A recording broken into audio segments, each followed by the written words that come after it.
ও ভারতের হিন্দু দাদারা, বাংলাদেশের বর্ডার তো আপনাদের ইলিশ জব্দ করিয়ে দিয়েছে। এখন খাইব কি?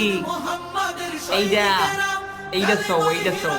জীবন বহুত ইলিশ খাইছো, আজকে আমাদের দেশের ইলিশ আমরা চোখে দেই না, আমরা কিনা খাইতে পারি না। শেখ হাসিনা তোকে জন্মের খাওয়ান খাওয়াইছে, আর খাবা কোনটা? এইটা এইটা চৌ। এখন এইটা চৌ, জীবনে কোন জ্বালাও নাই আমাদের। আর এইটা চৌ, বুঝছো? দেখছো বর্ডার বাহিনী কি কিভাবে ইলিশ মাছ জব্দ করে দিতেছে, দেখছো? আর ইলিশ মাছ জব্দ না। তোমরা আবার কও যে আমরা ডিম দিছি, আমাকে ইলিশ দেবে না কা? তোমাকে ডিম দিতে কইছি? তোমাকে তার ডিম চাইছি? হ্যাঁ, ডিম তোমাদের চাইছি, দেখো তোমরা টাইট দিয়ে কিনছি। আর খাবা না, এইটা খাও।